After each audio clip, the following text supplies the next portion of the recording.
my life is always a mess, and the situations I'm in are ridiculous. Always, regardless of where I will find trouble, and is that true your whole life? Yes, everywhere I go, from the minute I was born, I'm just like a trouble magnet.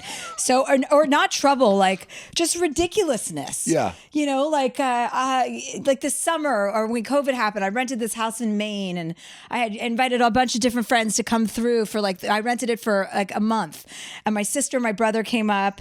And, halfway through the trip, we're like at Kennebunkport playing pickleball with George W. Bush, the president. And I'm high as a kite. I had taken 2 edibles. My back was out, and I was being wheeled around their Kennebunkport thing on this chair that I had to travel with because I had slipped a disc in my back. And I'm picturing a high back wheelchair. Yes, like a director's chair, but and being carried.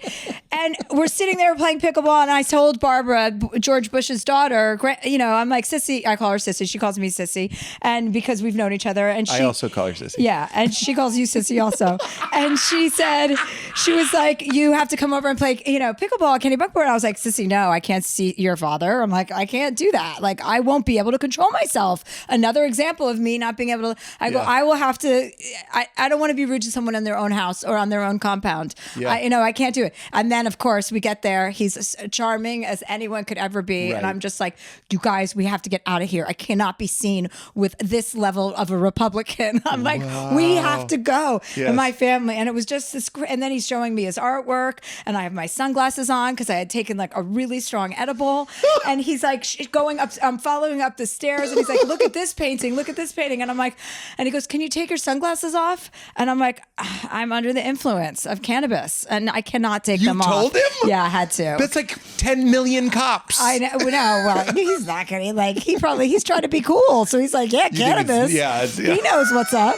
He's sober, so he had a good time once. And then I take... That's what sober means? Had a good time. Yeah, you used to be fun. And so then he takes his glasses off like this, and I take my glasses off and look at his artwork. And I was like, I didn't know what to say. I'm a Philistine when it comes to paintings. Yes. And just say brushstrokes, but yes. And I said, I just looked at the picture and said, wow, the paint is so thick. Okay. And that was like, okay, I got to get the fuck out of here now. That is it. I know. I mean, it was ridiculous. I was like, great. And then we're driving home. My brother goes, the paint is so thick.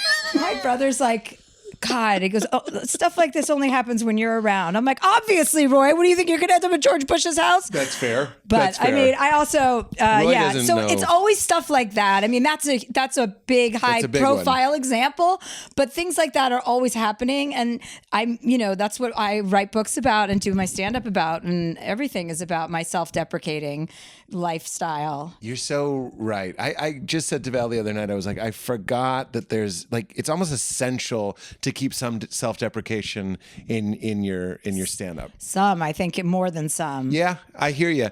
And I just forgot it was one of the spices. It's something, I've been doing it 20 years now, and it's just kind of it's too much of a foregone conclusion that you should do well, and it becomes almost like a monster. And then you're like, wait, we got into this because I wore button-down rayon shirts. I was always blushing and I had wet hands. You know what I mean? That's why I started it. So why are you acting like something else just because people come and see you? Remember that. Yeah, Keep it tethered to it. But I guess it's also different styles of comedy too. Not everybody is self-deprecating, A lot of people are observationalists, and then that's about other people. That's always. Right. But I'm very self-deprecating. Women need cotton balls. Men don't need cotton balls. Is that an impersonation of who? That was Bill Cosby. Oh, copy. Yeah. Sorry. Yeah. I'm in jail now. Uh-huh. What's the deal with the bars? They're always horizontal. Makes me look fat.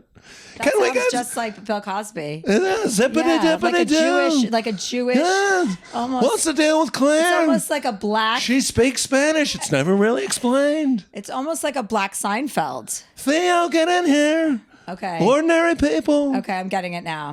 Yeah, I got it. Consider it gotten. You